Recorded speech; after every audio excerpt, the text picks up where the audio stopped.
So today we have to start off with chapter number 16 जिसका नाम है human resource management strategy और ये हमारे यूनिट नंबर 2 का लास्ट चैप्टर है. Unit number 2 is all about people in organization. We are already aware of what unit 2 is about. Unit 2 is basically all the issues related to employees of an organization. और किसी भी organization इस chapter से पहले obviously you should know what HR department is, है ना. आज तक हमने अपने पूरे कोर्स में HR की बहुत सारी बातें की हैं, but now you need to visualize that what HR department actually does. सही है. AS में भी ये चैप्टर होता है ह्यूमन रिसोर्स मैनेजमेंट और A2 में फिर उसकी स्ट्रैटेजी पे बात की जाती है. और स्ट्रैटेजी का वर्ड क्या होता है देखो, बल्कि चलो एक काम करो, just put down the heading chapter number 16 human resource strategy. और इसमें वैसे हमारे पास टोटल 7 डिस्कशंस हैं. It's a quite lengthy chapter, लेकिन है बहुत इजी और बहुत इंटरेस्टिंग. सबसे पहले हेडिंग डाल रहे हो human resource management strategy. Just put down the headings in your notebooks. Human resource management strategy. How do we define HRM strategy? HRM strategy भी कह सकते हैं इसको. Human resource management strategy. पहले definition लिखो फिर हम करते हैं बात. Human resource management strategy is the plan for the management of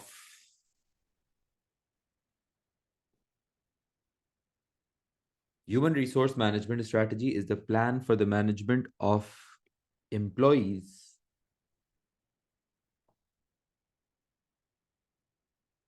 ये यूं लिख लो. HRM strategy is the plan for the management of the organization's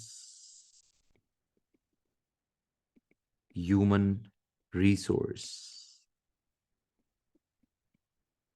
ये वर्ड देखो ना, ह्यूमन रिसोर्स क्या होता है. जाहिर है अगर मैं एक एम्प्लॉय रख रहा हूँ या कोई भी ऑर्गेनाइजेशन में जो एम्प्लॉयज काम करते होंगे, डेफिनेटली मेरे साथ भी अगर मेरे कुछ एम्प्लॉयज हैं तो उन एम्प्लॉयज की मैनेजमेंट को हम कहते हैं ह्यूमन रिसोर्स. ह्यूमन रिसोर्स होता ही क्या है. लेट्स अगर एक एम्प्लॉय रखता हूँ तो that employee working for me is a resource for me, right. जैसे हम लैंड लेबर कैपिटल पढ़ते हैं, AS लेवल से स्टार्ट करते हैं ना. Land labour capital, the resources, the factors of production used in the production process. उसमें से जो लेबर, बेसिकली जो इंसान की मैनेजमेंट है, उसको कहते हैं ह्यूमन रिसोर्स. एंड उनको जाहिर चलाना होता होगा. अगर 10-15 एम्प्लॉयज भी हैं तो you will have to have a lot of policies in place के हम उन 10-15 एम्प्लॉयज को भी चलाएंगे किस तरह से, उनके क्या गोल्स होंगे, उनकी क्या रिस्पॉन्सिबिलिटीज होंगी, फिर उनकी हम परफॉर्मेंस कैसे असेस करेंगे. If people are working for me then I need to have a system in place to ensure कि वो जो मेरे एम्प्लॉयज हैं वो एक्चुअली सही काम करते रहे या वो मेरे गोल्स की तरफ कंट्रीब्यूट प्रॉपरली कर रहे हो. फिर अब जब मैं इंसान के बारे में सोचना शुरू करता हूँ कि मुझे कितने एम्प्लॉयज की ज़रूरत पड़ेगी, या किस तरह मैं अपने एम्प्लॉयज़ की परफॉर्मेंस असेस करूंगा, या मैं किस तरह से एम्प्लॉयज़ से रिलेटेड अगर कोई लीगल रिक्वायरमेंट्स हैं, let's say health and safety, minimum wage, कुछ लीगल अगर रिक्वायरमेंट्स है तो लीगल रिक्वायरमेंट्स का मुझे ख्याल रखना पड़ेगा. यानी कि if an organisation grows with time, an organisation can not just work. ऐसा तो नहीं हो सकता ना कि एक ही इंसान उसमें काम करते रहे. फिर अगर मैं भी अपना बिजनेस करूंगा तो I will need people to run that business. And if I need people, I need to make sure that I manage those people well. If I am not able to manage those people well, then how my organization is going to be successful?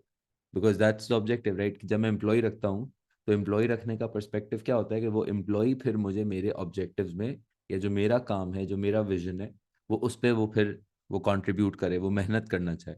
That's what an employee is, and we pay salary for that, right. तो अब organisation can be a very small scale organization or it can also be a very large scale organization. सिर्फ employees आप देखो, अब ये अगर एक factory है, सही है, and now there are people working, it's a huge factory और इतने सारे एम्प्लॉयज आपको नजर आ रहे हैं इसमें. तो अब ऑब्वियसली हर एम्प्लॉय का कोई ना कोई रोल, कोई ना कोई रिस्पॉन्सिबिलिटी होगी. फिर इस फैक्ट्री से रिलेटेड कोई सेफ्टी रिक्वायरमेंट्स हो सकती हैं कि मास्क एंड मे बी किस तरह से स्टिचिंग मशीन यूज़ करनी है, कुछ भी लीगल रिक्वायरमेंट्स हो सकती हैं, कोई ट्रेनिंग रिक्वायरमेंट्स हो सकती हैं. ये सारी बातें ह्यूमन रिसोर्स मैनेजमेंट, इनकी किस बंदे की, किस किस एम्प्लॉय की कितनी सैलरी है, क्या उनको सैलरी का इंक्रीमेंट अगले साल ऑफर करना है, किसको प्रमोशन करना है, किसको प्रॉब्ली अप्रिशिएट करना है, किसको काउंसिल करने की ज़रूरत है, कौन से एम्प्लॉयज़ जो हैं इनमें से इतने ज़्यादा ट्रेंड नहीं है और उनको ट्रेनिंग की ज़रूरत देनी है। अब ये जो all the issues which I am considering about my employees is the responsibility of human resource department, and to think about all those functions जो हमने आज तक पढ़े, उनके functions क्या पढ़े आज तक। ह्यूमन रिसोर्स, ह्यूमन में लिखवा रहा हूँ, लिखो human resource department is responsible for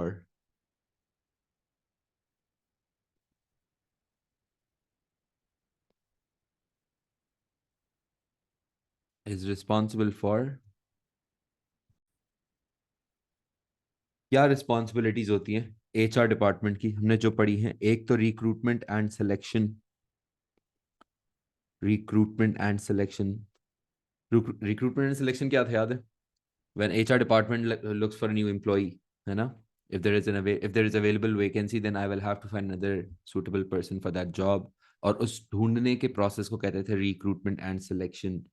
Then HR department is responsible to have clear employment contracts, so that's also a legal requirement जिसमें हम employee के सारे terms and conditions list down करते हैं कि उसकी सैलरी कितनी होगी, उसके टर्म्स एंड कंडीशंस क्या हैं, how many leaves are allowed, what is the process of leaving the job. कुछ भी जो भी हमें टर्म्स एंड कंडीशंस लिखनी होती है जॉब पे, हम उसके कॉन्ट्रैक्ट पे लिख देते हैं और फिर एम्प्लॉई और एम्प्लॉयर उस पर दोनों साइन करते हैं। ये एम्प्लॉयमेंट कॉन्ट्रैक्ट्स मेंटेन करना, साइन करवाना, डिज़ाइन करना, ये सारी रिस्पॉन्सिबिलिटीज़ एचआर की होंगी। और अब जाहिर है अगर मेरे पास, आप सोचो, if I talk about a large scale organization and I'm having like hundreds of employees, if I'm like, ये भी देखो फूड फैक्ट्री, अगर मेरे पास hundreds or thousands of employees, maybe if I'm Google भी तो है ना बिजनेस, कि नहीं? ये देखो, अब गूगल में तो इतना सारा स्टाफ है उन सब की मैनेजमेंट, उन सब की मोटिवेशन, उन सब के एम्प्लॉयमेंट कॉन्ट्रैक्ट्स, किस बंदे से क्या टर्म्स एंड कंडीशंस अग्री कराने, ये भी एक फुल टाइम जॉब है। ऑब्वियसली ये ऐसे ही ऑटोमेटिकली खुद तो नहीं हो रहा होता ना। अगर मैं इतने सारे एम्प्लॉयज की मैनेजमेंट देख रहा हूँ, इतने सारे एम्प्लॉयज से रिलेटेड कुछ इश्यूज होते हैं, ट्रेड यूनियंस के प्रॉब्लम्स हो सकते हैं, any problem related to employee is the responsibility of HR department, and obviously that's one of the major functions in any organization। Her organization को अगर चलाना है तो मुझे अपनी human resource को manage अच्छे से करने आना चाहिए। I need to how to effectively manage my human resource management or human resource। That's where I can achieve my goals, or that's where I can help my organization to achieve its goals। खुद नहीं हो सकता basically, इन लोगों को चलाने के लिए strategies बनाना होंगी और इन लोगों को डायरेक्ट करना, फिर हर बंदे की परफॉर्मेंस पे नज़र रखना कि यार कौन सा एम्प्लॉई कैसा परफॉर्म कर रहा है, कौन से एम्प्लॉई ने अपने टारगेट्स डिलीवर किए और कौन से एम्प्लॉई ने अपने टारगेट डिलीवर नहीं किए। अगर टारगेट्स डिलीवर नहीं हो रहे हैं किसी एम्प्लॉई से, तो क्या इसमें इश्यूज आ रहे हैं, क्यों इश्यूज आ रहे हैं, क्या ऐसी प्रॉब्लम्स हैं जिसकी वजह से वो मेरा एम्प्लॉय परफॉर्म नहीं कर सक रहा। तो प्रॉबली फिर यानी कि इस तरह की कितनी मीटिंग्स होती होंगी, इसमें से कितने एम्प्लॉयज़ होंगे जिनको कोई सैलरी के इश्यूज होंगे, कोई फील करता होगा कि यार मेरी ये प्रमोशन नहीं हो रहा है, इतना अनफेयर हो रहा है, कुछ भी इश्यूज होते होंगे एम्प्लॉय रिलेटेड, कितने इश्यूज, कितने मसले होंगे जो फिर एचआर डिपार्टमेंट उसको प्रॉपरली डील करता है, ताकि हम ताकि हम अपने स्टाफ को अच्छे से चला सकें, ताकि हम अपने स्टाफ को सही से मैनेज कर सकें, and we are able to achieve the goals that for which organisation is working towards. सही है। सो ये भी देखें, और डायरेक्टर्स भी आ गए। अब ये डायरेक्टर्स, ये जो स्ट्रैटेजी की हम बातें कर रहे हैं, human resource management strategy, now we are not talking about a specific function ना। फंक्शन हम क्या कह रहे थे? Recruitment and selection, employment contracts, then और क्या एचआर डिपार्टमेंट के रोल्स हो सकते हैं? Performance appraisal. परफॉर्मेंस अप्रेजल का मतलब होता है to assess that how well my employees are performing, any legal issues related to employees, और workforce planning, when I am planning about the future needs के आगे कितने लोग चाहिए। मैं सारी वो बातें लिख रहा हूँ जो एचआर डिपार्टमेंट में डिस्कस की जाती होंगी, या ये वो सारी बातें हैं जो ह्यूमन रिसोर्स डिपार्टमेंट की रिस्पॉन्सिबिलिटीज के अंडर आता होगा। ट्रेनिंग से रिलेटेड कोई requirement, how to keep staff motivated, how to make sure that staff is actually willing to work hard towards the goals of my organization. ये भी HR का काम है, सही है। और और भी हो सकता है कोई, और ट्रेड यूनियन से रिलेटेड इश्यूज अगर कुछ हो जाते हैं, जो ट्रेड यूनियंस के साथ कोई डिसएग्रीमेंट्स, कोई नेगोशिएशंस, इस तरह के जो इश्यूज होते हैं। फिर अगर किसी एम्प्लॉय को हमें रिडंडेंट करना है या फिर डिसमिस करना है, if we are actually not willing to keep a certain employee in different situations, तो फिर एम्प्लॉय को एग्जिट करवाना भी एचआर डिपार्टमेंट का काम होता है। फिर उसमें एग्जिट इंटरव्यूज होते होंगे और भी, फिर यानी कि इतने सारे काम हैं।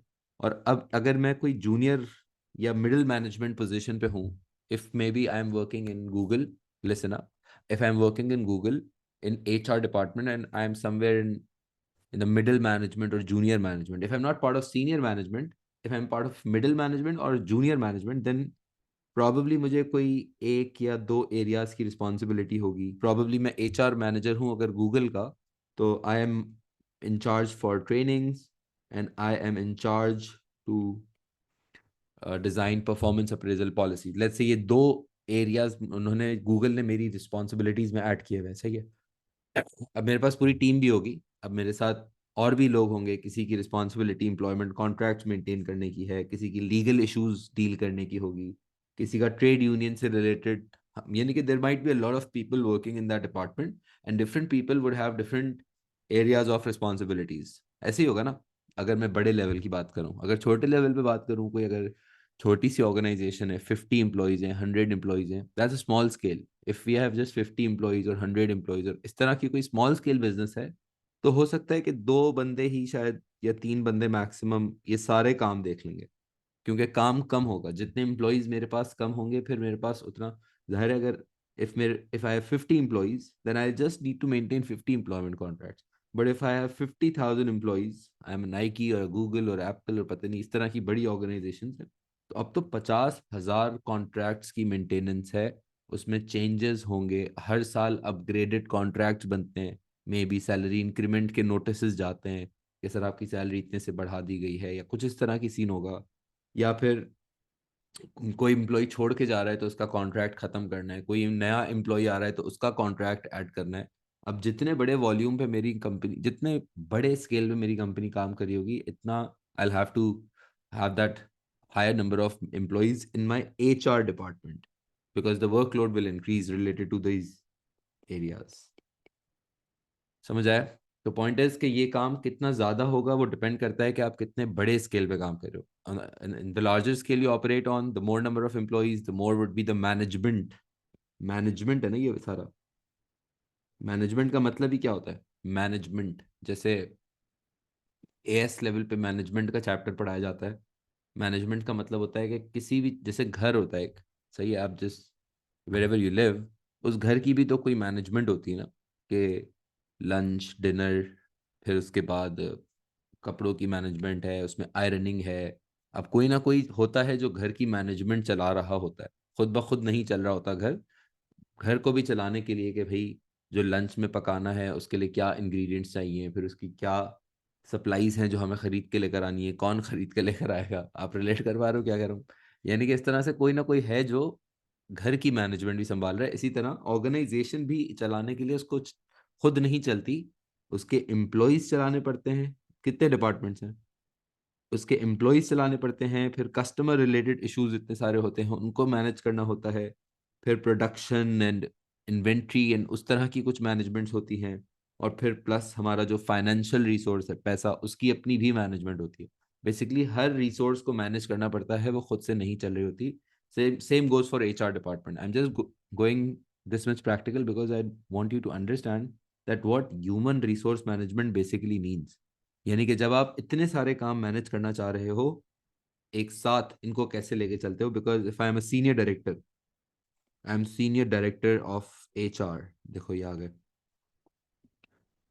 अब हम आ गए बोर्ड ऑफ डायरेक्टर लेवल पे। हाँ, अभी मैं आपको समझा रहा था कि अगर मैं जूनियर एम्प्लॉय हूँ, अगर मैं कोई मिडिल मैनेजमेंट एम्प्लॉय हूँ, तब तो फिर मेरी कोई एक या दो एरियाज ऑफ, या तीन एरियाज मुझे दे दिए जाएंगे कि भाई आप ट्रेनिंग और परफॉर्मेंस अप्रेजल देखें। बट जैसे जैसे मेरी पोजीशन सीनियर होगी, as I grow in that organization and I come onto the senior management position or a director level position, अब मैं अगर ये बंदा समझो ह्यूमन रिसोर्स डायरेक्टर है, कोई तो होगा ना इनमें से, सारे बैठे हुए हैं, ये सारे डिपार्टमेंटल हेड्स होंगे, कोई एचआर डायरेक्टर होगा, कोई मार्केटिंग डायरेक्टर होगा, कोई फाइनेंस डायरेक्टर होगा, कोई सीनियर, और जिसने एचआर में प्रॉबेबली पढ़ाई करी हुई होगी, bachelors in HR and masters in HR, वो प्रॉबेबली फिर इधर एचआर डायरेक्टर तक की पोजीशन पे पहुंचते हैं।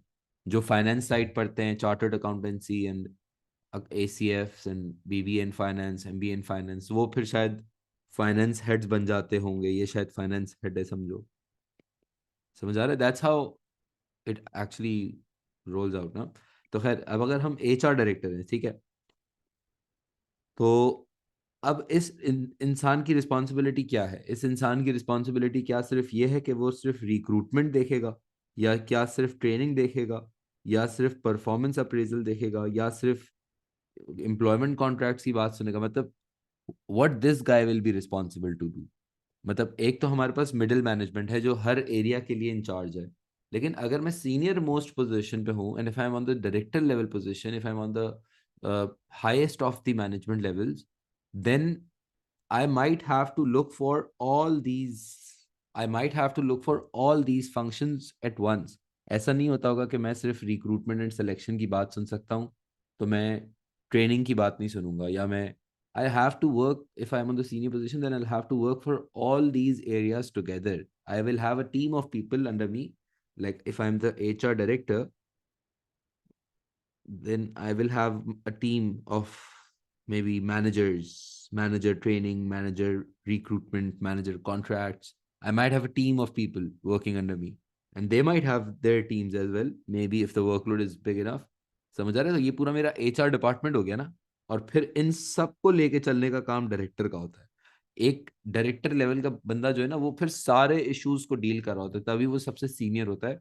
एंड वो अल्टीमेटली रिस्पॉन्सिबल होता है कि वो HR goals, whatever the HR goals are, whatever the HR objectives are, वो अचीव करने में हेल्प करे।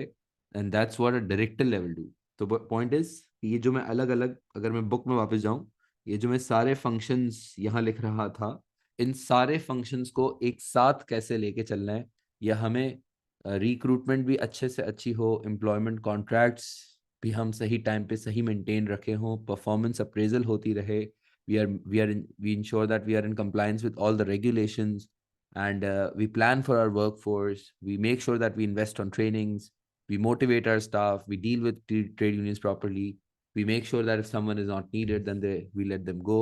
ये जितनी भी बातें हैं सोचने को एक साथ, सब अगर मैं सोच रहा हूँ, ऑब्वियसली इन सब को एक साथ सही से लेके चलना होता होगा, तब मेरा HR डिपार्टमेंट सही चलता होगा, और उसको हम कहते हैं human resource management strategy. When I make sure that all the functions of my HR department are properly aligned and they are actually coordinating। हो सकता है, देखो ना, अब ये कनेक्टेड भी होंगे, मैं आपको कनेक्शन सिखाता हूँ, अब ये बहुत टेक्निकल है। अब यूं समझ लो कि हम किसी कंपनी के HR डायरेक्टर हैं, and we are talking about, let's say this business, मैं आपको बिजनेस में ले जाता हूँ। सही है, this jewellery shop. Now we are into this jewellery shop, and ये बल्कि और बड़ी फैक्ट्री देख लो, ये वाली जो देख रहे थे अभी हम, अब इतनी बड़ी फूड फैक्ट्री हमारी, सही है, अब इसमें ये पैकिंग चल रही है, लोग काम कर रहे हैं। आपने देखा इसमें ब्लू कैप्स, सबको ब्लू हैट कैप्स दी हुई हैं सेफ्टी के लिए, मतलब सफाई हाइजीन के लिए बेसिकली। तो अब ये जो है, ऑब्वियसली ये भी HR डिपार्टमेंट ने सोचा होगा। फिर इन सब की सैलरीज डिसाइड करना, कौन एम्प्लॉय कितना प्रोडक्टिवली काम कर रहा है, कौन लेट आया, कौन टाइम पे गया, कौन किसने कितने पैकेट्स पैक किए, या जो भी कॉन्ट्रीब्यूशंस आपको प्रोडक्टिविटी असेस करनी होगी। इनकी अगर कोई ग्रुप्स कल को बनते हैं ट्रेड यूनियंस, उनसे डील करना, वो भी फिर एक HR का काम होगा। So basically all the issues related to my employees will be the responsibility of HR department. लेकिन अगर मैं सिर्फ रिक्रूटमेंट मैनेजर हूँ, अब आप क्लिक कर जाओगे, मैं सिर्फ इस चीज का मैनेजर हूं कि यार अगर कोई एम्प्लॉय छोड़ के जाता है, अगर कोई वैकेंसी आ जाती है, let's say this guy leaves, this this alone guy जिसने ऑरेंज, आई डोंट नो क्यों क्या पहना हुआ है हेलमेट, तो इस बंदे ने छोड़ दिया, सही है। अब इस बंदे ने जैसे ही छोड़ा तो वैकेंसी आ गई, और वैकेंसी की जगह अब I have to fill in the right guy, and now that filling in the right guy with in the available vacancy is known as recruitment and selection. और अगर मेरा काम सिर्फ रिक्रूटमेंट है तो मैं शायद जूनियर मैनेजर हूँगा। लेकिन अगर मैं इन सब की मैनेजमेंट ओवरऑल देख रहा हूँ और मुझे लोग रिपोर्ट कर रहे हैं कि रिक्रूटमेंट की कितनी इफेक्टिवनेस रही, ट्रेनिंग की कैसे ज़रूरत है, अब मैं एचआर डायरेक्टर लेवल हो गया। समझ आए? और इसको आप कनेक्ट भी कर सकते हो जो मैं कहने लगा था कि लेट्स से उसी फैक्ट्री की बात कर रहा हूँ, फूड फैक्ट्री की। अब हर एम्प्लॉय की उसमें हम परफॉर्मेंस अप्रेज करते होंगे, हम चेक करते होंगे कि किसने कितना अच्छा काम किया। हो सकता है कि किसी एम्प्लॉय की परफॉर्मेंस से we are actually very satisfied, and with some employees I might feel like कि नहीं यार, you are working very slow, या आप तो लेट आए थे, या ऐसा कुछ सीन हो सकता है।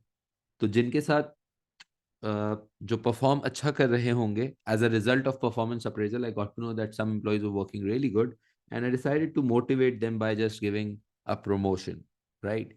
And for some employees who were not actually working well, I decided to ask them to go for training. समझ आ रहा है? Maybe some of the employees were like बहुत ही ऑफ, उनको मैं पिछले 2 सालों से समझा रहा हूँ, वार्निंग्स दे चुका हूँ कि यार आपकी ये गलती है, आप लेट आ रहे हैं, आप लेट आ रहे हैं। इस तरह की कोई सिचुएशन है जिसमें हमने परफॉर्मेंस अप्रेजल किया, इस साल फिर से वही एम्प्लॉय, कुछ लोग होते हैं ना, आपको समझ आ रहा है कि जो नहीं समझते समझ आए, तो फिर अब उनको मे बी रिडेंडेंसी की तरफ लेके जाना है, या कोई डिसिप्लिनरी प्रोसीजर्स, कोई वार्निंग्स, कोई इस तरह की फिर।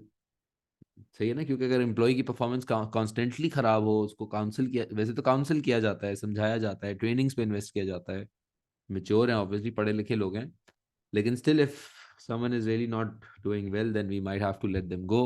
रिडेंडेंसी से रिलेटेड भी हम इसको कनेक्ट कर सकते हैं।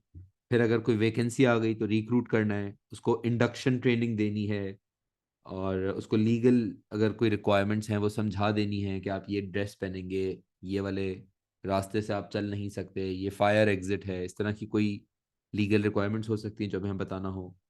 समझ आए? द पॉइंट इज कि all of these functions will work together. It's like an entire machine जो एक साथ ही चल सकती है। ऐसा नहीं हो सकता कि मैं एक वक्त में एक चीज चला रहा हूँ, और इन सब चीजों को साथ सोचने को कहते हैं human resource management strategy. And इसकी डेफिनेशन देख लो, HRM strategy is the plan for the management of the organization's human resource. And if we do not have a proper HRM strategy in place, अगर हमारी proper management strategy बनाते कैसे हैं अभी हम उस पर बात करेंगे। अभी की क्लास में सिर्फ ये बात कर रहा था कि ह्यूमन रिसोर्स मैनेजमेंट स्ट्रैटेजी का मतलब क्या होता है, इसका प्रैक्टिकल सोचने का पर्सपेक्टिव क्या होता है। तो HRM strategy basically all the issues related to the employees working in an organization, rather it can be either, it can start from like hiring a new employee till the day my employee just leaves an organization in any way। उस पूरे cycle के दौरान उस employ से related और बाकी सारे employ से रिलेटेड जितने भी इश्यूज हैं, that is the responsibility of HR department, and designing a plan for them, designing of long term plan for them, क्योंकि फ्यूचर प्लानिंग चल रही होगी ऑब्वियसली। ऐसा तो नहीं है कि अभी सिर्फ जो काम हो गया हम उसको देख रहे हैं। हम अपनी ऑर्गेनाइजेशन को, ह्यूमन रिसोर्स को बेसिकली आगे कैसे लेके जाएंगे, और उनको हम अपने जो, लेट्स से अगर मेरा ओवरऑल गोल है कि मुझे 5 मुल्कों में 5 कंट्रीज में ऑपरेट करना है, 5 कंट्रीज तक ग्रो करना है, तो मुझे फिर उससे रिलेटेड ह्यूमन रिसोर्स मैनेजमेंट भी प्लान करना पड़ेगा ना। आई हैव टू थिंक कि अभी अगर मेरे पास इतने एम्प्लॉयज हैं तो उस, if I want to operate in 5 countries down the road in next 10 years, let's say, then I need to have a proper HRM plan also in place that will support my overall goal of operating in 5 countries। ये दोनों फिर plan, HR plan होगा, marketing plan होगा, operations plan होगा, finance plan होगा, तो फिर organisation proper चलेगी ना। इसमें से एक टूल जिस पे हमें इस चैप्टर में बात करनी है कि फिर ह्यूमन रिसोर्स मैनेजमेंट का लॉन्ग टर्म प्लान बनता कैसे है, या ऐसी कौन कौन सी बातें होती हैं जो एक डिपार्टमेंट को, HR डिपार्टमेंट को सोचनी चाहिए when making a long term plan for any organisations human resource. सही है? इसको कहते हैं HRM स्ट्रैटेजी। और इसका बस एक लास्ट बात ये कि यूं भी याद रख लेना कि if HRM strategy is not effective, तो फिर क्या प्रॉब्लम होता है। एक दफा रीड कर लो बस, आसान है वैसे। अगर आपने proper, if an organisation is not having a proper human resource management strategy in place, then what can go wrong, मसला क्या होगा। तो ये तो पॉइंट सब समझ आ जाएंगे शायद। We might end up with wrong number of employees. We might be using unsuitable payment methods. Maybe जिस तरह से उनको पे करना चाहिए था, आप उस तरह से पे नहीं कर रहे, या पीस रेट की जगह आप टाइम रेट लगा के बैठे हो, आपको पीस रेट करना चाहिए था, या मे बी आपको फिक्स सैलरी रखनी चाहिए थी और आप अभी तक उसको कमीशन पे चला रहे हो। इसको कहते हैं unsuitable payment methods and may be inappropriate employment. वही जो फंक्शंस लिख रहा था ना, ये जो फंक्शंस अभी हम लिख रहे थे, इन्हीं फंक्शंस में कुछ ना कुछ गलत अगर चल रहा हो तो उसको कहते हैं that the human resource is not effectively managed and these things can go wrong. Employee की परफॉर्मेंस अप्रेजल अगर सही से नहीं है, लेट्स से कनेक्टेड है पॉइंट्स, जैसे परफॉर्मेंस अप्रेजल अगर सही नहीं है, तो फिर how can we ensure that my employee is performing well, how will I assess that whether my employee is performing well. तो प्रॉपर, और प्लस अब जो एक recent development of IT and AI, ये तो बहुत आ गया अब एग्जाम में। हर डिपार्टमेंट में इंफॉर्मेशन टेक्नोलॉजी, हर डिपार्टमेंट में artificial intelligence. The course has been upgraded to an extent, जो कि बहुत अच्छा चेंज है आपके कोर्स में, अब नया चेंज है बेसिकली ये।